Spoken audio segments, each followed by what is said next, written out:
Hello everyone, स्वागत है आप सभी का मेरे यूट्यूब चैनल पे। मेरा नाम है सुनील और आप देख रहे हैं stock market A to Z channel.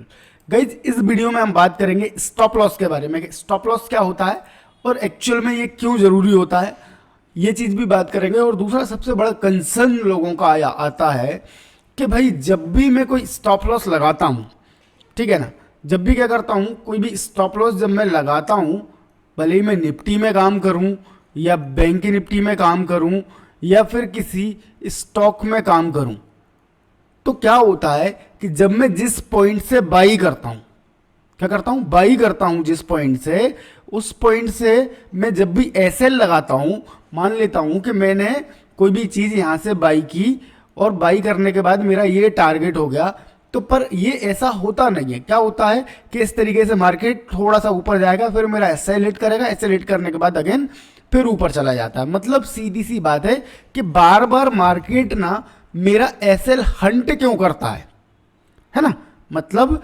Bar bar market मेरा स्टॉप लॉस क्यों उड़ा देता है, ये लोगों का कंसर्न है। तो उस चीज पे आज हम बात करने वाले हैं डिटेल के अंदर। तो चलिए शुरू करते हैं वीडियो को बगैर कोई टाइम की वेस्टिंग किए हुए। तो सबसे पहले तो मैं आपको बता दूं कि स्टॉप लॉस होता क्या है, ठीक है ना। स्टॉप लॉस वो चीज है जो आपका कैपिटल है, जो आपका ट्रेड है, उसमें जो कैपिटल यूज हुआ है, उस कैपिटल को प्रोटेक्ट करने के लिए जो चीज को हम यूज करते हैं उसको हम स्टॉप लॉस बोलते हैं, ठीक है ना। उसको प्रोटेक्शन देने के लिए हम जिस चीज का यूज करते हैं कि भाई सपोज करते हैं कि हमने किसी ट्रेड में 10,000 रुपीज डाला हुआ है, ठीक है, कितना रुपीज डाला हुआ है, 10,000 रुपीज डाला हुआ है। अब हमारा एक्सपेक्टेशन क्या है कि अगर इस ट्रेड में हमने 10,000 डाला है तो हमको मिनिमम इसका 10 से 20% का प्रॉफिट होना चाहिए, ठीक है। मान लेते हैं कि हमने 1,000 रुपीज के प्रॉफिट के लिए उसमें ट्रेड लगाया हुआ है, 10,000 रुपए लगा के 1,000 रुपीज का प्रॉफिट लगा मतलब लेने के लिए हमने ट्रेड लिया है, ठीक है। पर बात ठीक है कि भाई हम 10,000 रुपए लगा के 1,000 कमाना तो चाह रहे हैं, पर मार्केट क्या है, हम अगर मार्केट में ट्रेड कर रहे हैं तो ये जरूरी तो नहीं है कि भाई हम 10,000 का ट्रेड लगा रहे हैं तो हमको प्रॉफिट ही होगा, लॉस भी तो हो सकता है ना। लॉस भी तो हो सकता है। अब लॉस होगा तो आप एक चीज नोटिस करो कि अगर 1,000 रुपए हमें मिल गए वो तो ठीक है, अगर बाई चांस, और सीधी सी बात है इसमें एक चीज और मैं ऐड ऑन करना चाहूंगा कि जब भी हम 1,000 रुपए का एक सोच के कोई ट्रेड लेते हैं तो बहुत ज्यादा टाइम क्या होता है ना कि जैसे ही हमको 1,000 रुपए का प्रॉफिट आना चालू होता है ना, 900 रुपए का या 1,000 रुपए का प्रॉफिट आना चालू होता है, उस टाइम हमारा जो सबकॉन्शियस माइंड है ना, वो हमको तुरंत क्या करता है, अलर्ट देता है कि भाई आपका 1,000 रुपए आ गया, भाई आपका 1,000 रुपए आ गया, भाई आपका 1,000 रुपए आ गया, आप क्या करो, इसको बुक कर लो। क्या कर लो, बुक कर लो।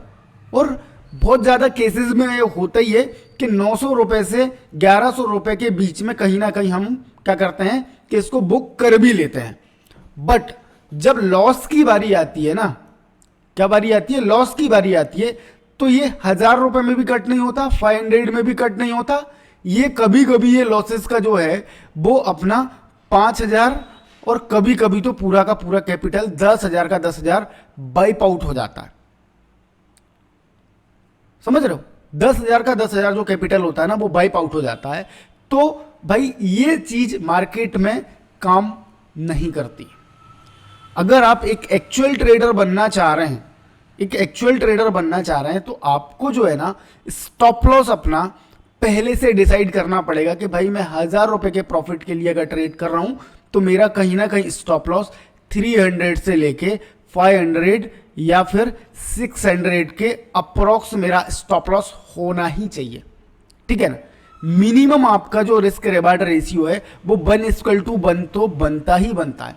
अगर आप कितना भी मतलब अनसिक्योर ट्रेड लेने की कोशिश कर रहे हैं तो कम से कम अपना रिस्क रिवार्ड इतना रखना चाहिए कि अगर 1,000 रुपए आप कमाना चाह रहे हैं तो आपको स्टॉप लॉस आपका 500 या ज्यादा से ज्यादा 600 का स्टॉप लॉस आपका होना चाहिए, उससे ज्यादा का स्टॉप लॉस आपका होना नहीं चाहिए, ठीक है। तो ये चीज आपको क्या करना है, हमेशा ध्यान रखना है कि आपका स्टॉप लॉस हमारा कन्वीनियंट होना चाहिए और फिक्स्ड होना चाहिए और पहले से प्री डिसाइडेड होना चाहिए। ये चीज आप ध्यान रखो, मेक श्योर कर लो, कभी भी स्टॉप लॉस लगा के बगैर स्टॉप लॉस के काम नहीं करना है। और स्टॉप लॉस उतना ही इंपॉर्टेंट है जितना प्रॉफिट अपना इंपॉर्टेंट है, ठीक है ना। क्या होता है कि प्रॉफिट जैसे ही आता है ना, तो आप क्या करते हो कि उस पर बिल्कुल अलर्ट हो जाते हो कि नहीं, ये प्रॉफिट जाना नहीं चाहिए और मैं इस प्रॉफिट को बढ़ना भी नहीं चाहिए, है ना। ज़्यादातर केसेस में जो ट्रेडर होते हैं ना, वो प्रॉफिट को बढ़ने भी नहीं देते। वो क्या करते हैं, तुरंत बुक करो, तुरंत बुक करो, तुरंत बुक करो, कहीं ऐसा ना हो कि ये प्रॉफिट जो है ना लूज हो जाए। तो उसी तरीके से आपका स्टॉप लॉस पे भी आपका जो माइंड है वो अलर्ट रहना चाहिए कि भाई जैसे ही मेरे स्टॉप लॉस 300 रुपये आया, 500 रुपये आया, भाई अलर्ट हो जाओ कि भाई अब इससे ज़्यादा बढ़ना नहीं चाहिए, कट करो, कट करो, कट करो, तुरंत उसको कट करो और नेक्स्ट ट्रेड का प्लान करो। क्या करो, नेक्स्ट ट्रेड प्लान करो। आपको ऐसे ही दिन में 2 से 3 ट्रेड लेने हैं, ओनली ऑन 2 से 3 ट्रेड ज़्यादा से ज़्यादा आपके डे में होना चाहिए। अगर आप डेली बेसिस का अगर 10,000 का भी कैपिटल लेके बैठे हो और 500 रुपये पर ट्रेड भी नुकसान देते हो, तो आपका 1500 रुपये का नुकसान होता है, जो कि कोई बुरा नहीं है। बट अगर आप एक ही ट्रेड में 5,000 का या 2,000 का लॉस ले रहे हो या 3,000 का लॉस ले रहे हो, तो आपके लिए सबसे बुरी बात है ये, ठीक है ना। तो ये तो स्टॉप लॉसेस की बात हो गई। अब मैं बात कर लेता हूं कि भाई आपका ट्रेड, जब आप ट्रेड लेते हो तो बार बार आपका स्टॉप लॉस हिट क्यों हो जाता है, उसके लिए भी मैं बिल्कुल आपको लॉजिकली समझाने की कोशिश करूंगा। आप क्या करते हो, देखो स्टॉप लॉस हिट होने के काफ़ी कारण होते हैं, ठीक है ना। एक कोई सिंगल कारण नहीं है ना, इसके कई कारण हो सकते हैं। पहला कारण ओवर साइजिंग आपकी हो सकती है, ठीक है ना। ओवर पोजीशन साइजिंग आपकी हो सकती है कि आप कभी भी क्या करते हो कि आप कभी भी कोई एंट्री करते हो, सपोज करते हो आप 10,000 से ट्रेड कर रहे हो या 1 लाख से ट्रेड कर रहे हो या फिर आप उससे भी ज़्यादा अमाउंट से ट्रेड कर रहे हो, तो आप क्या करते हो कि जब भी कोई ट्रेड लेते हो तो आप फुल अमाउंट से ट्रेड ले लेते हो। क्या करते हो, फुल अमाउंट से ट्रेड करते हो, जिसकी वजह से आपका जो स्टॉप लॉस होता है ना वो हिट हो जाता है। क्यों हो जाता है, क्यों, क्योंकि आप फुल अमाउंट से ट्रेड करोगे। आपके पास 10,000 भी था तो आपने 10,000 का ट्रेड ले लिया। अब आपने 10,000 का ट्रेड ले लिया, मान लेता हूं मैंने 5 लॉट से ट्रेड ले लिया, ठीक है ना। कितने से ले लिया, 5 लॉट से ट्रेड ले लिया। अब मैंने यहाँ पे कहीं पे बाइंग करी और मार्केट जैसे ही थोड़ा सा नीचे आएगा तो आपको आपके 10,000 के जो कैपिटल था ना उस पर 1,500 2,000 का नुकसान दिखाने लग जाएगा, क्योंकि आपने 5 लॉट पे ट्रेड लिया था और आप फिर स्टॉप लॉस आपका होना चाहिए था इस जगह पे, आप यहीं पे बुक कर दोगे और फिर मार्केट क्या करेगा, अपने आप निकल जाएगा।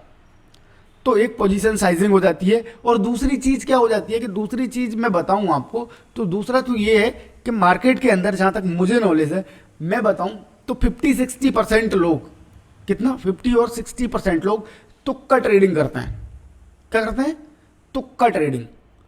तुक्का ट्रेडिंग क्या होती है कि भाई मार्केट ऊपर जा रहा है, बाई कर लेते हैं,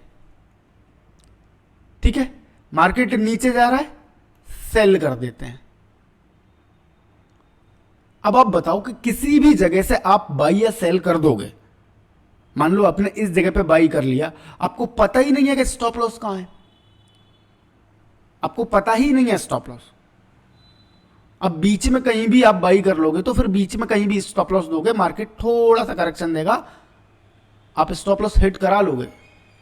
पहली चीज आप क्या करोगे, 10,000 का 100 रुपए से आपने कोई प्रीमियम बाई कर लिया, आप क्या करोगे 70 पे सेल लगा दोगे, है ना, 80 पे सेल लगा दोगे।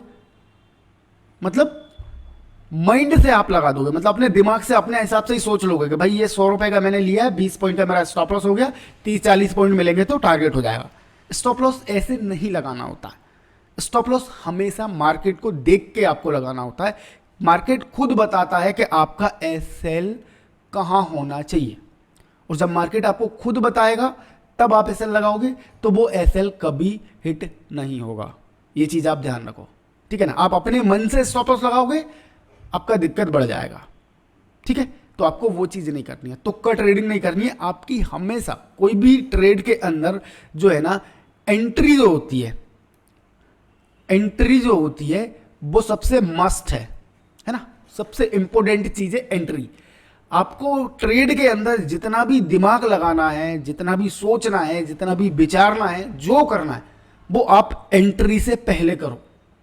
आपका स्टॉप लॉस भी एंट्री के पहले डिसाइड होना चाहिए आपका टारगेट भी एंट्री से पहले डिसाइड होना चाहिए, आप कितना कैपिटल यूज कर रहे हो वो भी आपका पहले से डिसाइड होना चाहिए, एंड आप इस ट्रेड में कितना रिस्क और कितना रिवार्ड ये भी होना चाहिए, और आप कितने देर होल्ड करोगे नहीं करोगे, ये सारी चीजें, मतलब मैं तो बोल रहा हूं एवरीथिंग जो भी आपके दिमाग में आ रहा है सारा कुछ आप पहले से ही प्लान करके रखो। एक बार ट्रेड ले लिया उसके बाद कोई भी नेगोशिएशन नहीं होगी, सिंपल सी बात है।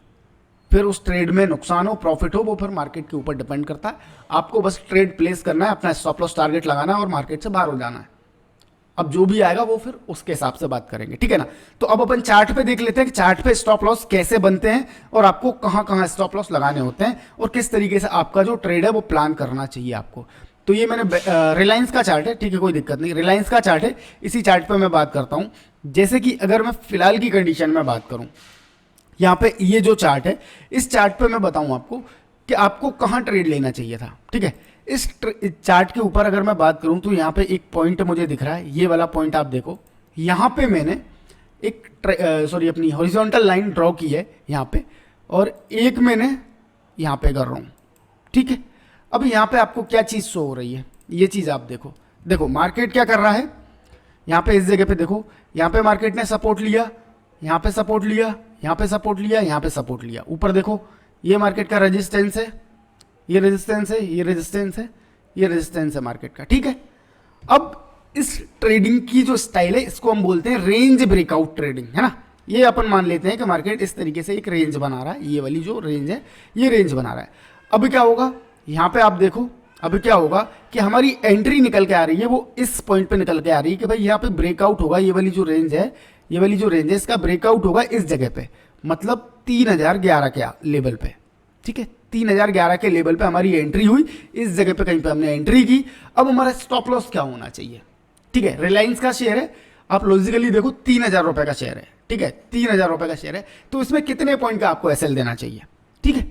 मतलब 0.5% का तो बनता ही बनता है ना, 0.5%। ये स्टॉक, कोई भी एक स्टॉक हो, जहां तक है आपको इंट्राडे के अंदर कोई अगर अच्छा स्टॉक है, ठीक है ना, ब्लू चिप स्टॉक है, तो उनका जो मूवमेंट होता है ना वो 0.5% से लेके कहीं ना कहीं 2% तक का जो मूवमेंट होता है ना वो एक्सपेक्टेड रहता है कि कोई भी स्टॉक 0.5% मिनिमम और मैक्सिमम 2% ज्यादातर टाइम वो स्टॉक क्या करता है, मूवमेंट करता है, ठीक है ना।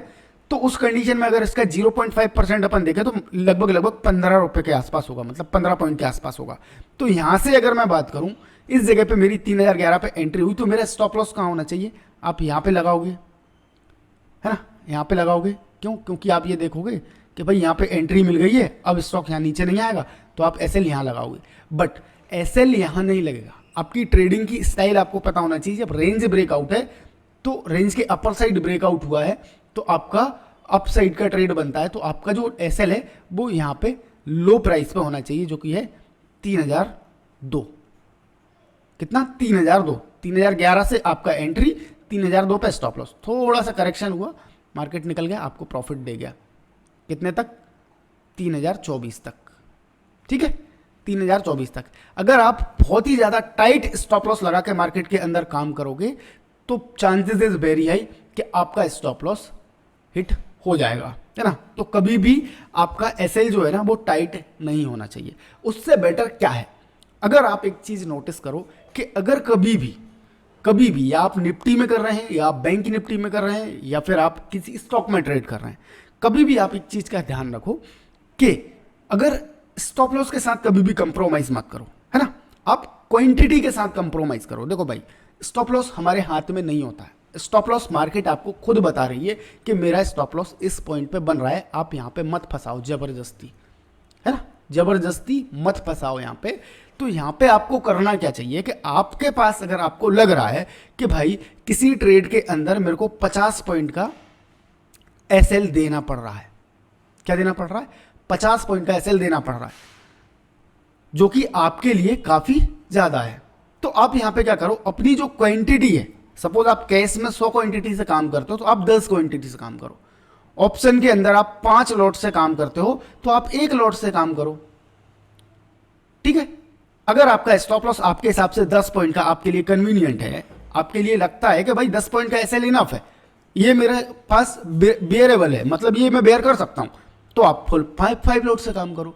30 पॉइंट का एसएल है, आपको लगता है कि भाई ये वाला जो एसएल है ये मैं बेयर नहीं कर सकता, आप 2 लॉट से काम करो। आपके पास 5 पॉइंट का एसएल है, आप क्या करो, 10 लॉट से काम करो। आप अपनी क्वांटिटी के साथ गेम करो, एसएल के साथ गेम मत करो। जब भी आपको लगता है कि बहुत बड़ा एसएल है, भाई 100 पॉइंट का एसएल है, मैं बेयर ही नहीं कर सकता, आप अवॉइड कर दो ट्रेड, दूसरे किसी में ट्रेड देख लो। आप निफ्टी में कर रहे थे तो बैंक निफ्टी में देख लो, बैंक निफ्टी में नहीं मिल रहा, आप किसी स्टॉक में देख लो, मिड कैप में देख लो, सेंसेक्स में देख लो, कितने सारे तो ऑप्शन है अपने पास। अलग अलग किसी चीज में भी देख सकते हो, आपको नहीं लग रहा तो आप बिल्कुल हटा दो, कोई दिक्कत ही नहीं है, ठीक है ना। तो आप इस तरीके से देख सकते हो। मैं कुछ और एग्जांपल देने की कोशिश कर रहा हूं आपको। तो आपको फिर क्या करना है, कोई भी और दूसरा स्टाइल देखना है। सपोज दैट मैं यहां पे आपको बात करता हूं, ठीक है, चार्ट में दूसरी जगह कहीं भी देख लेता हूं, ये सारी जगह ऐसे ही काम करते हैं, ठीक है। सपोज करते हैं अपन को ये एक इनसाइड कैंडल पैटर्न है, ठीक है। यहां पे अगर मैं बात करूं तो एक इनसाइड कैंडल पैटर्न है, इस जगह पे ये यहां पे इसका ये क्या है, हाई है, ये लो है, ठीक है। तो अब इसका एसएल कहां बन रहा है, इस जगह पे, तो आपको एंट्री इस जगह से लेनी है, ठीक है। एंट्री इस जगह से लेनी, एसएल आपका ये है, ठीक। ये वाला क्या है, ये भी बड़ा है। छोटा एसएल कहां मिलेगा, मैं बताता हूं आपको। देखो छोटा एसएल इस जगह पे है, ठीक है, मैं बताता हूं आपको, जस्ट अ मिनट। यहां पे आप देखिए ये क्या है, एक यहां पे रेजिस्टेंस है, यहां पे मार्केट क्या बना रहा है आपको, यहां पे एक एम पैटर्न बना रहा है इस तरीके से। मार्केट नीचे आया, मार्केट ऊपर आया, और यहाँ पे कोई कोई लोग इस नेकलाइन के नीचे यहाँ पे सेलिंग करेंगे। तो आपका स्टॉप लॉस कहाँ है, एसएल ये है, ये एंट्री है, ठीक है ना। टारगेट आप डिसाइड कर लो, इस जगह तक के आपके टारगेट आने चाहिए, ये टारगेट आपका आ गया।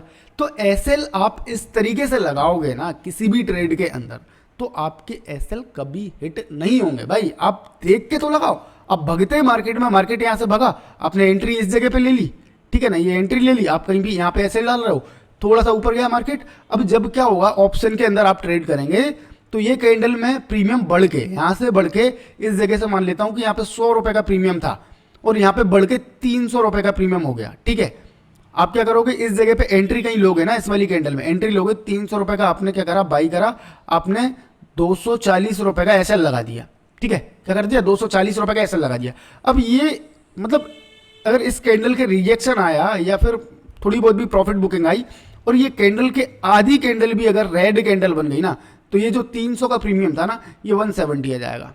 क्यों, क्योंकि ये हाई आईबी की वजह से प्रीमियम बढ़ तो जितने जल्दी जाते हैं तो उतने ही जल्दी क्या होता है, डाउन भी हो जाते हैं। तो यहाँ पे आपको ट्रेड नहीं लेना है भाई, आप पूरा का पूरा आप मार्केट के अंदर वेट करो।